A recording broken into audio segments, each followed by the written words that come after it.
aujourd'hui, dans le cadre de nos rencontres, je voudrais vous rencontrer une amie et un docteur en médecine qui s'appelle Martine Gardenal, qui est aussi homéopathe, médecin du sport. Elle a été consultante à l'Institut national du sport pendant longtemps. Elle a écrit beaucoup de livres et c'est surtout une super homéopathe. Et donc voilà, on va parler de plusieurs choses, des maladies chroniques et aussi de l'homéopathie appliquée aux maladies aiguës, aux crises. Et on va essayer, enfin elle va essayer de vous donner quelques conseils qui vont vous aider, voilà, pour ne pas tomber dans la médecine, les médicaments lourds, etc. Il y a plein de choses qu'on peut soigner avec l'homéopathie. Et on en parlait juste avant, c'est super efficace. Oui.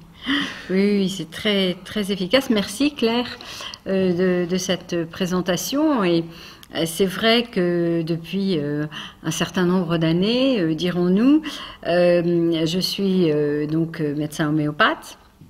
Devenue homéopathe, et j'ai toujours dit que si on me supprimait l'homéopathie, eh bien je ne savais plus exercer uniquement avec l'allopathie, je changerais de métier, parce que vraiment pour moi ça n'est pas possible d'exercer à temps plein uniquement avec l'allopathie. Donc l'homéopathie, eh bien c'est quelque chose qui est souvent méconnu, parce que les gens pensent que pour se soigner par homéopathie, il faut du temps et du temps et du temps.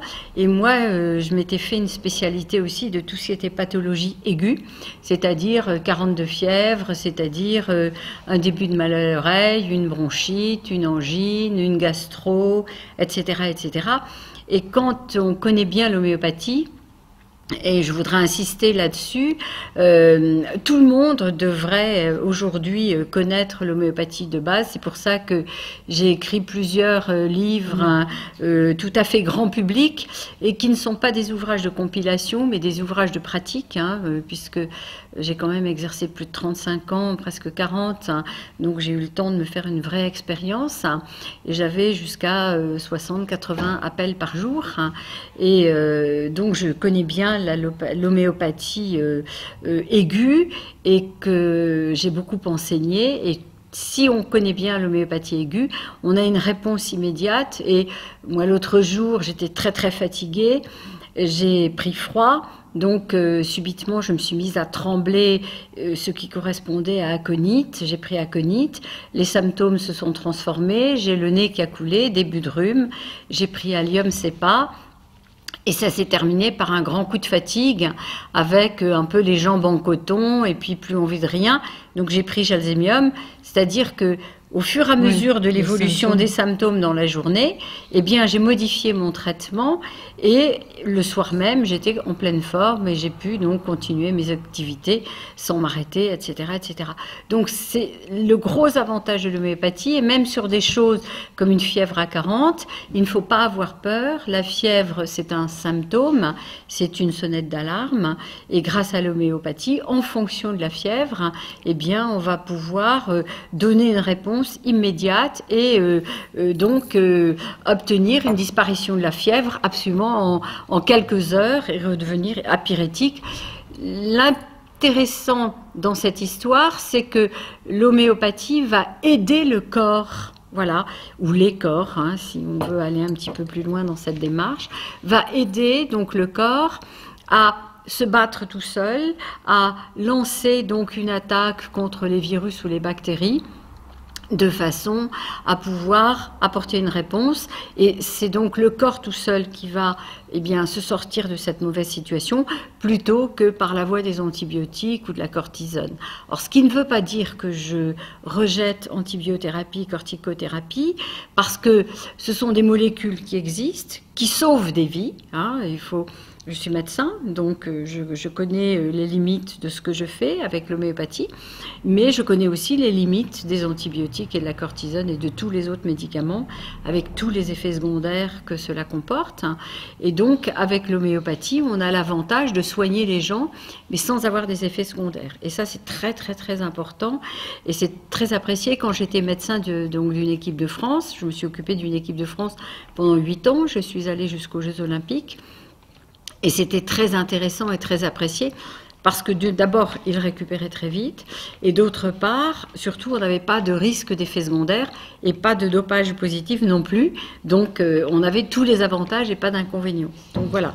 Pour les enfants aussi, parce que Voilà. ça permet de ne pas leur donner tout jeune des médicaments qui Voilà. ont des effets secondaires. Voilà, donc tout pour les enfants, mais n'oublions pas nos animaux. Hein, Claire, Oui, oui. Voilà. Nos animaux, les 4 pattes, les 2 pattes, les 1000 pattes, tout ce que vous voulez, hein, à poil, à plumes, à écailles, les poissons rouges. Un jour, j'avais été voir une petite amie qui avait 42 fièvres et elle me dit « Oh, Martine, regarde ma tortue. » Je suis désolée, j'ai fait de l'art vétérinaire. Ma tortue, regarde, c'était au mois d'avril, elle l'avait mise derrière sa fenêtre et puis elle avait ouvert la fenêtre et la tortue avait pris froid, elle avait une conjonctivite purulente. Donc la pauvre petite bête avait les yeux gonflés, elle avait plein de pus partout, elle ne mangeait plus. Et alors je lui dis, mais oui, mais comment on va faire pour lui donner son traitement? Elle me dit, on peut peut-être lui mettre des granules dans l'eau. Alors c'était très intéressant parce qu'effectivement, la petite bête était donc sur son rocher, mais elle était quand même dans l'eau, et il y avait juste sa petite tête qui sortait, et donc on a fait tomber les granules dans l'eau, et je pense qu'elle a reçu l'information, tout de suite elle a bu l'eau, et absolument incroyable, le soir, sa conjonctivite purulente avait disparu. Voilà, donc nos animaux, les bêtes, les grosses, les petites, hein, les très grosses et les très petites, donc ça c'est très intéressant. J'ai été amenée il y a quelques années à soigner des parcs à huîtres, très intéressant aussi, ça donne des résultats. Ils étaient contents? Ils étaient très contents, absolument, ils étaient très très très contents. Et puis n'oublions pas nos plantes aussi. Et on peut très bien utiliser l'homéopathie sur les plantes, absolument. En pulvérisation. Voilà, en pulvérisation. Et d'ailleurs, au mois de juin, j'organise avec Albert Claude Kemoun une journée sur les isothérapiques. Pour expliquer ce que c'est, ce que l'on peut en faire et apprendre aux gens à les faire. Parce que, pourquoi, quand on a son jardin malade, ne pas prélever des feuilles pour pouvoir soigner son jardin. Et voilà, donc c'est vraiment très très intéressant. Et l'homéopathie m'a toujours beaucoup apporté. Ouais. Voilà.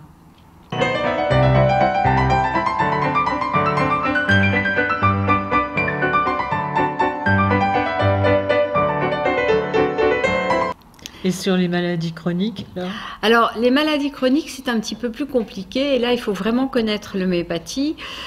Oui, parce que c'est précis, quoi. Voilà, voilà. Il ne suffit pas de savoir que... Et puis, de nos jours, ce qui est intéressant... Enfin, moi, je suis une incorrigible curieuse. Hein.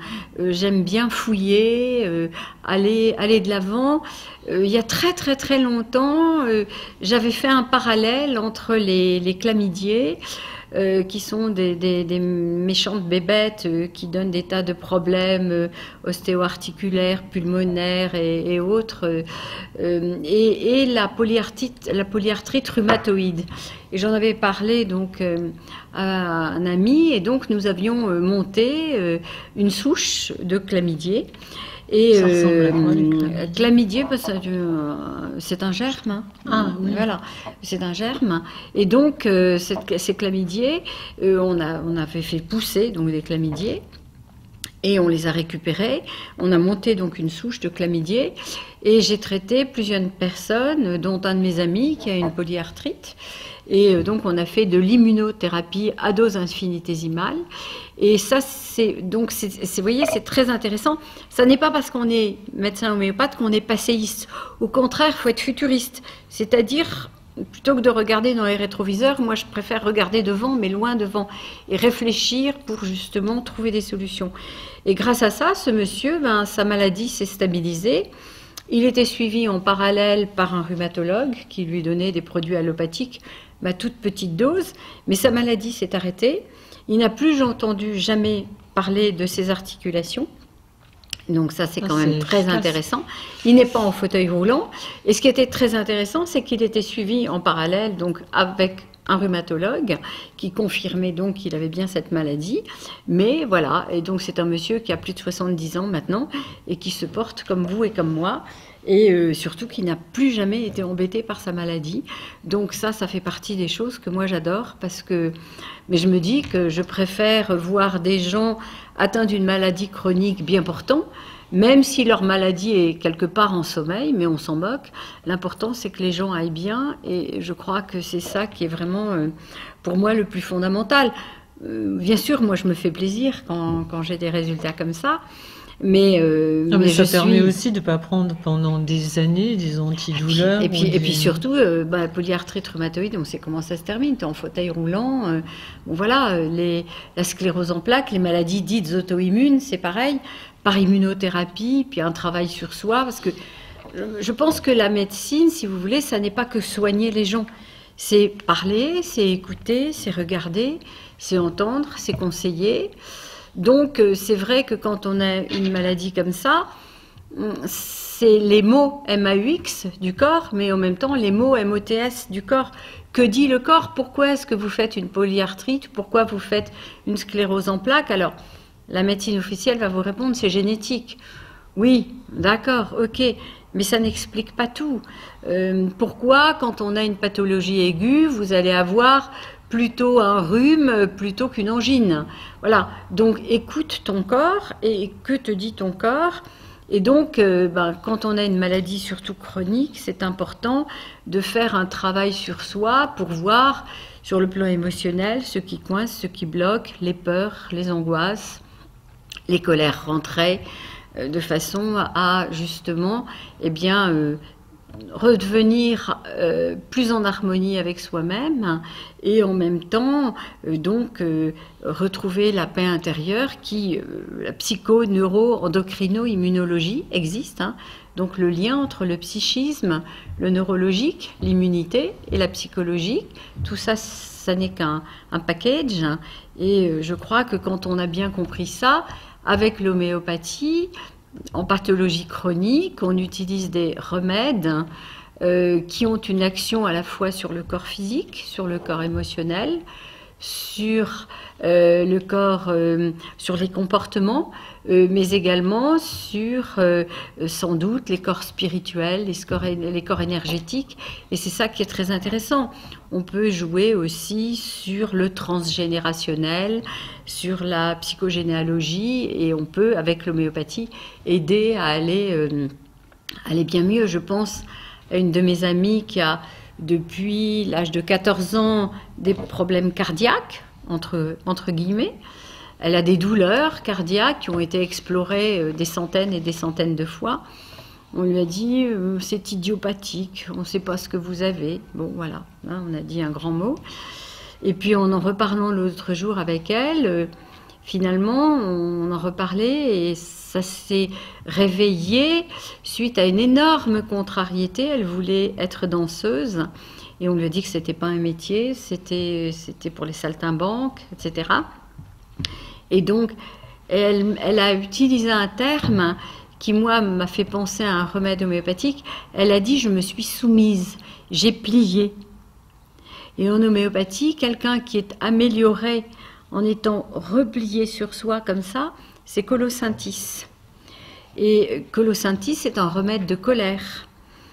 Et donc, je lui ai dit, écoute, ce serait intéressant que tu prennes Colocynthis. Donc, on a fait dans des hautes dilutions, et on est même parti vers les dilutions corsacoviennes. Et à ce moment-là, depuis 15 jours ou 3 semaines qu'elle a fait ça, elle n'a plus de douleur cardiaque, alors qu'elle a 70 ans et que ça l'embêtait depuis l'âge de 14 ans. Donc, en fait, son histoire, voilà. Donc, ça, il faut vraiment très, très, très bien connaître l'homéopathie, prendre beaucoup de temps. C'est pas du tout pour faire une consultation psychosomatique, mais c'est simplement parce que quand on fait le tour du personnage, c'est pas en 3 minutes qu'on peut, voilà. Alors qu'avec l'homéopathie aiguë, comme en allopathie, on a besoin de poser 3-4 phrases, de poser 3-4 questions, et à ce moment-là, on n'a pas besoin de faire une grande consultation. L'homéopathie aiguë, c'est quelque chose qui va très très vite, qui est très intéressante, qui est passionnante et qui donne des réponses absolument immédiates.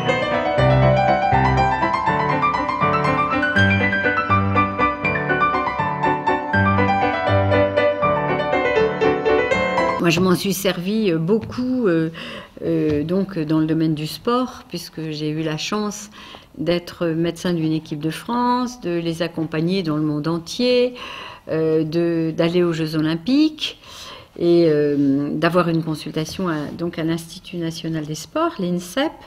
Et dernièrement, j'ai écrit un ouvrage donc, qui s'appelle l'homéopathie du sportif, voilà, qui est là.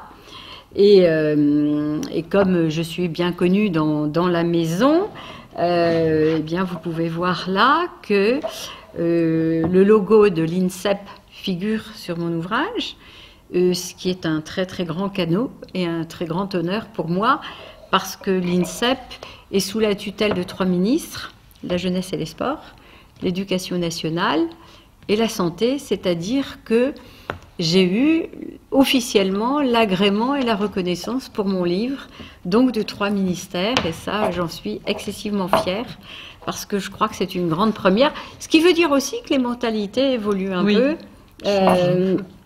On est quand même dans une période de changement, et ça, c'est bien. L'homéopathie, pour moi, c'est vraiment un grand bonheur. À l'INSEP, d'ailleurs, il y a quelques années, j'avais fait une étude, donc bien sûr le responsable du bureau médical était au courant, et nous avions rajouté dans le protocole de mésothérapie de l'arnica injectable. Alors arnica est un remède qui est utilisé à dose homéopathique. En basse dilution est un fluidifiant sanguin, donc comme un anticoagulant. Et en haute dilution, au contraire, c'est un coagulant. Quand tu dis basse dilution et haute dilution... Alors, basse dilution, ce sont les petits chiffres, donc 4, 5. Et haute dilution, ce sont les grands chiffres, 12, 15, 30, puisqu'en France, on n'a pas le droit d'aller au-delà de 30 CH. Donc, selon la dilution, on a des effets différents. Donc là, on avait décidé d'utiliser arnica 15 CH, justement parce que comme il y avait des saignements, on voulait au contraire arrêter ces saignements. Et on a utilisé arnica injectable en plus du protocole normal.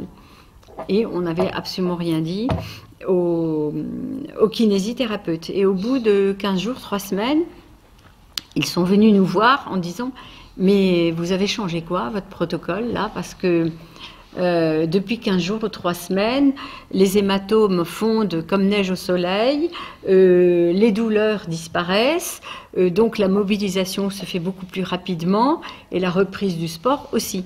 Et ce qui est très important quand on est athlète de haut niveau, parce que plus vous vous arrêtez, plus il faudra de temps pour revenir à l'état antérieur. Voilà. Et donc on leur a expliqué ce qu'on a fait. Et depuis, arnica est utilisé à l'Institut national des sports et puis dans bien d'autres cas, en médecine chirurgicale, en particulier esthétique, hein, ça évite d'avoir des hématomes partout, et puis beaucoup en traumatologie. Et c'est vraiment très très intéressant. Et nous nous étions amusés sur un hématome en nappe. Les hématomes en nappe, ce sont des hématomes de surface.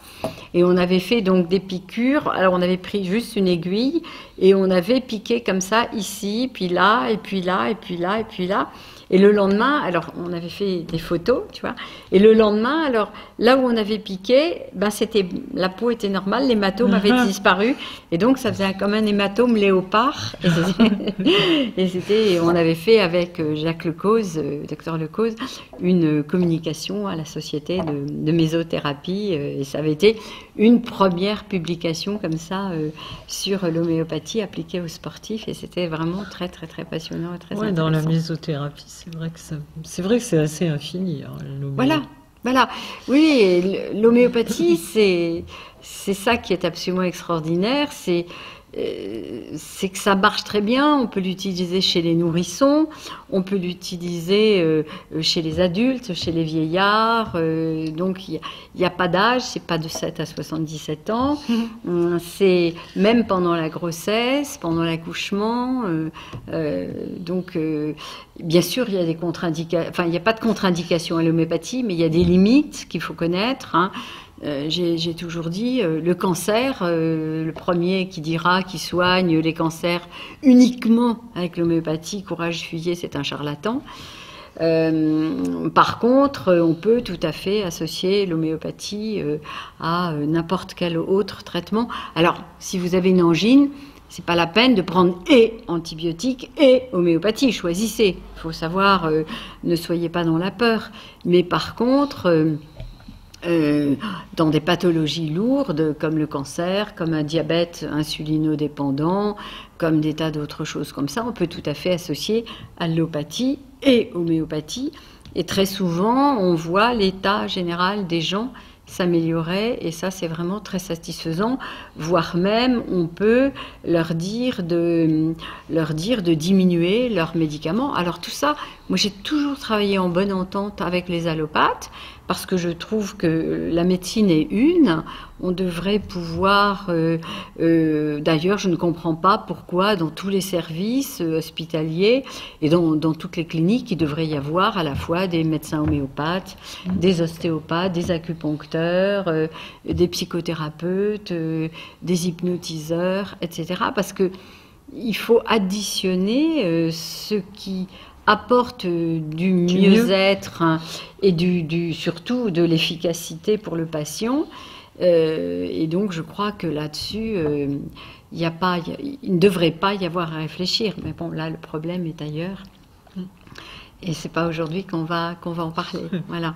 Donc tout ça, c'est le côté absolument passionnant de l'homéopathie, qui est à la fois tourné vers Hahnemann, donc le fondateur de l'homéopathie, à qui on rend grâce de ses découvertes. C'était un vrai chercheur, c'était quelqu'un qui a laissé des écrits excessivement précis sur la façon dont il préparait ses remèdes, mais en même temps être tourné vers l'avenir, vers des méthodes nouvelles, je vous dis l'immunothérapie et des choses comme ça, qui nous donnent, nous, des perspectives de résultats très largement plus importantes que ce que l'on peut avoir avec l'homéopathie toute seule.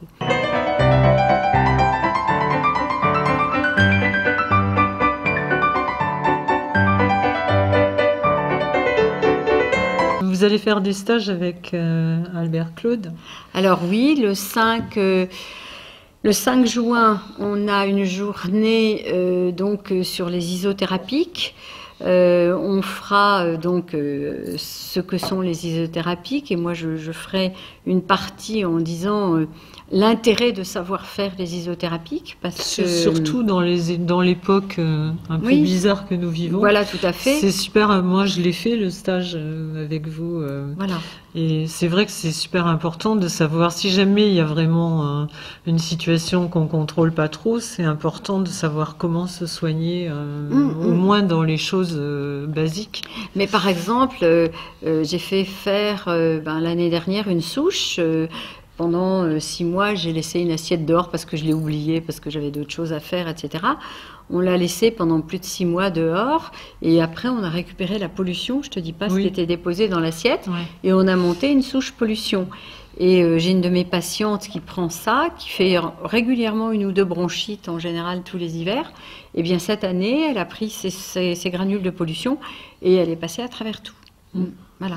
Donc ça, c'est quand même intéressant. Mince, on n'a pas vendu d'antibiotiques, c'est dommage. Bon, on n'a pas fait vendre d'antibiotiques. Mais bon, j'allais dire une bêtise. Voilà, alors donc ça, c'est le 5 juin. Ensuite, le 15 et 16 octobre, nous ferons un week-end entier sur les pathologies chroniques. Donc j'ai un de mes amis qui viendra nous faire la physiopathologie, parce que moi je travaille beaucoup avec les chercheurs, aussi bien des chercheurs en immunologie qu'en biologie, qu'en physique, parce que je pense que tout est lié. Et donc on parlera donc de la physiopathologie des maladies chroniques. Ensuite, On parlera aussi, donc on fera un tour général des pathologies chroniques, les pathologies ORL, les pathologies rhumatologiques, les pathologies auto-immunes, bien sûr, on en parlera aussi. On parlera de toutes les petites pathologies aiguës, parce que ça c'est important que les gens deviennent autonomes, tout le monde devrait savoir ça. Et moi, j'ai écrit 2 livres sur ces sujets, les pathologies aiguës. Un qui s'appelle Homéopathie, soins et conseils aux éditions Trait Daniel, et l'autre qui s'appelle L'ABC de l'homéopathie aux éditions Grancher. Et dedans, donc, j'ai mis toutes mes petites recettes, et d'ailleurs mes patients appellent ces livres leurs livres de chevet. Ils ne sont jamais rangés parce que justement ça leur sert tout le temps. Et donc voilà, on fera un week-end sur ce sujet. Et le dernier week-end de novembre, donc ça doit être le 25 et le 26 novembre, on fera un week-end consacré aux hypersensibles, l'hypersensibilité, en particulier aux champs électromagnétiques, parce que là-dessus il y a beaucoup à dire et il y a peu de choses qui sont faites. Savoir qu'on est hyper électrosensible, c'est bien gentil, mais je fais quoi? Alors que à part aller s'enterrer dans une grotte pour l'instant, personne n'a trouvé. Voilà, on ne propose rien aux gens. Et là-dessus, il y a vraiment beaucoup de choses à dire. Et on parlera en même temps aussi des allergiques, parce que ce sont deux terrains qui sont pas très loin l'un de l'autre.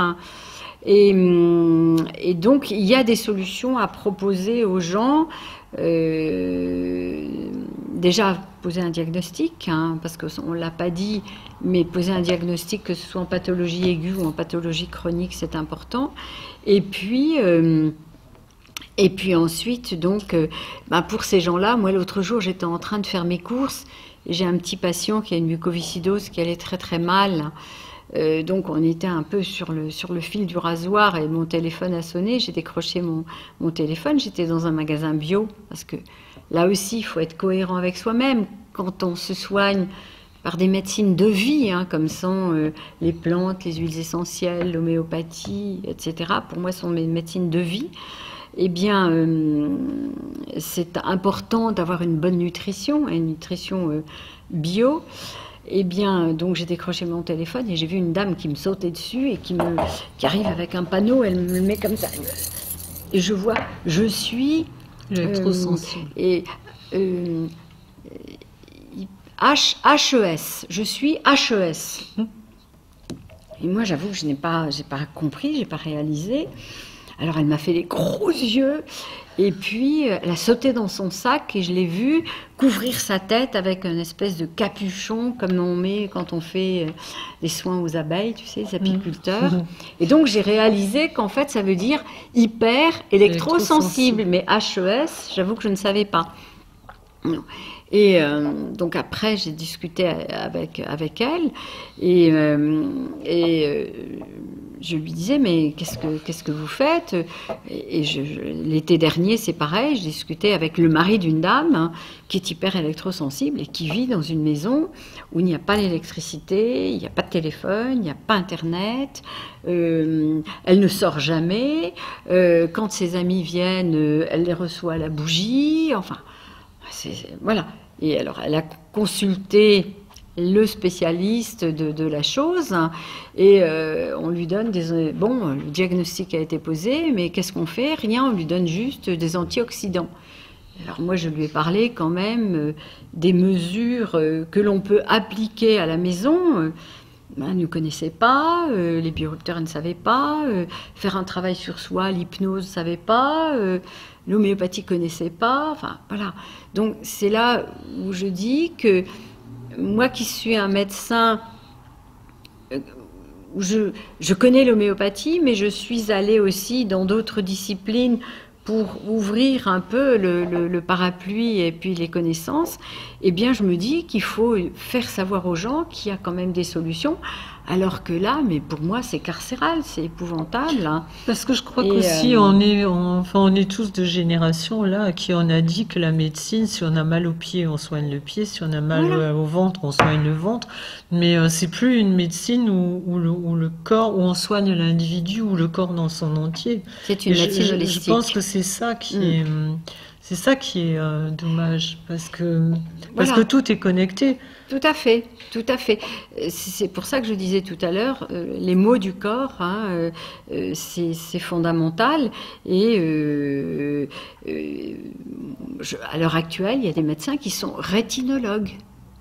Ils ne soignent que la Que la rétine. rétine. Que la rétine, mais même pas l'œil, la rétine. Voilà. Donc c'est gentil, mais il y a un bonhomme autour, une bonne femme, quoi. Il y a un humain, il y a un vivant. Alors que, effectivement, c'est une dimension qui est oubliée, alors que nous, non.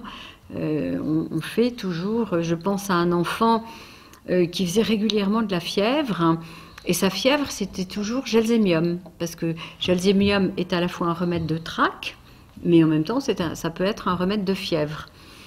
Donc, on peut supposer quand même que quand quelqu'un réagit systématiquement avec ce remède-là, on peut se poser des questions sur le pourquoi du comment.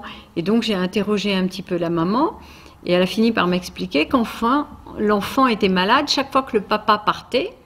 Et elle habitait dans une maison à la lisière de la forêt et en fait elle était morte de peur. Elle était tétanisée par la peur, gelzémium. Et en fait c'est l'enfant qui exprimait la peur de la maman. Donc on a eu une discussion toutes les deux. Et je lui ai dit, mais écoutez, voilà la situation. Donc il faut que vous trouviez une solution vis-à-vis de cette peur, de façon à ce que votre enfant ne soit plus malade. Et donc je lui ai dit, soit il faut que vous déménagiez de cette maison, soit quand votre mari n'est pas là, il faut que quelqu'un vienne pour que vous soyez rassurés. Alors, je ne vais pas dire de prendre un amant, c'est pas ce que j'ai dit, hein. Mais je lui ai dit que la famille ou des amis, etc. Voilà. Et à partir du moment où le problème a été identifié, eh bien, la maman n'ayant plus peur, les enfants, on est tous des éponges, hein. En fait, on parle beaucoup de champs électromagnétiques, mais nous-mêmes, nous ne sommes que des champs électromagnétiques. On est vraiment dans une médecine vibratoire. Et l'enfant percevait tout à fait la peur de sa maman, et donc il somatisait, et c'est comme ça. On le voit souvent avec les animaux aussi. Les Pareil, enfants qui absolument. ont peur des animaux, c'est souvent les parents. Enfin, moi j'ai vu souvent des parents arriver dire attention, parce que mon fils ou ma fille a peur du chien. Mon fils, Voilà. c'est elle qui était morte de trouille devant le Absolument. chien. Voilà. Et donc elle élevait son enfant comme ça, quoi. Voilà. Et ça me fait penser à l'effet Kirlian. J'ai eu la chance de bien connaître Georges Adjo, et une fois aussi Jacques Peset, donc grâce à qui nous sommes dans cette maison, à l'ancien hôpital Hahnemann de Neuilly. Eh bien, Jacques Peset avait su qu'il y avait un spécialiste donc de l'effet Kirlian qui avait une chaire à Princeton aux États-Unis.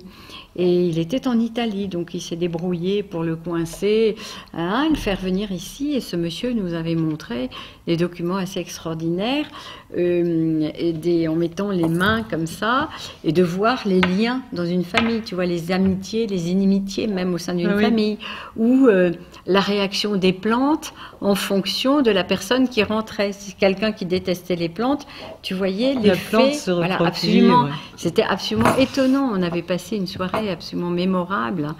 Et c'était vraiment très, très C'est passionnant. lui qui avait fait les essais en parlant aux plantes et qui Georges Adjo ? Oui. Oui, absolument. Il a écrit Qui beaucoup de rentrait, livres. il disait il traitait mal la plante et la plante se recroquevillait. Quand il passait tous les jours en leur disant Je t'aime. qu'il les aimait, Alors. elle devenait. Note, on est un peu comme ça nous aussi. Hein. Oui, mais absolument, voilà.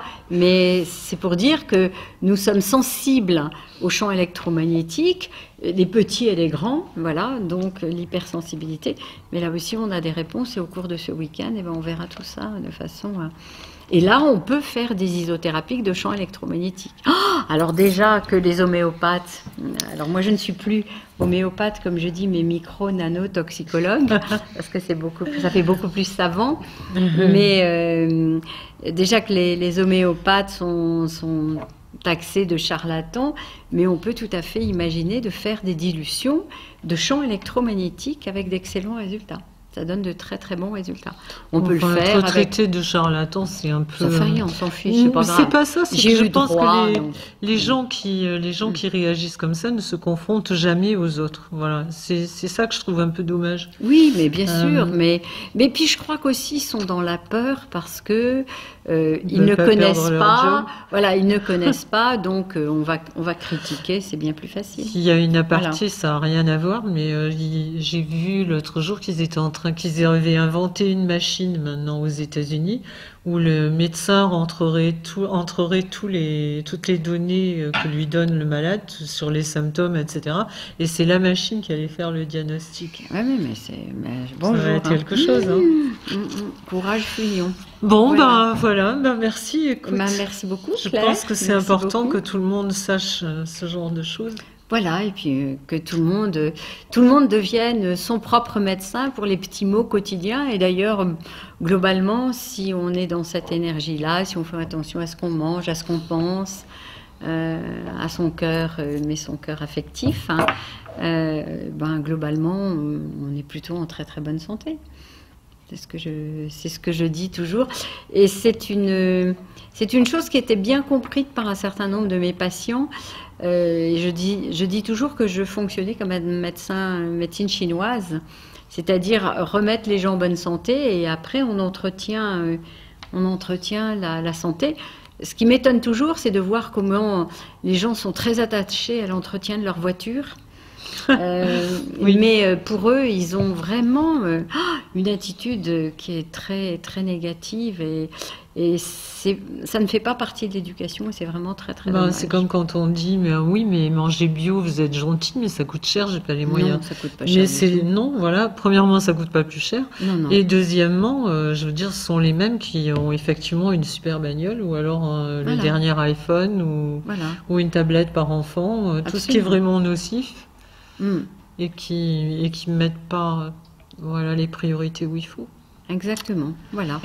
Choisis ton camp. Voilà. Merci beaucoup, Claire. Merci à toi. toi. À la prochaine. Ouais. Merci, messieurs.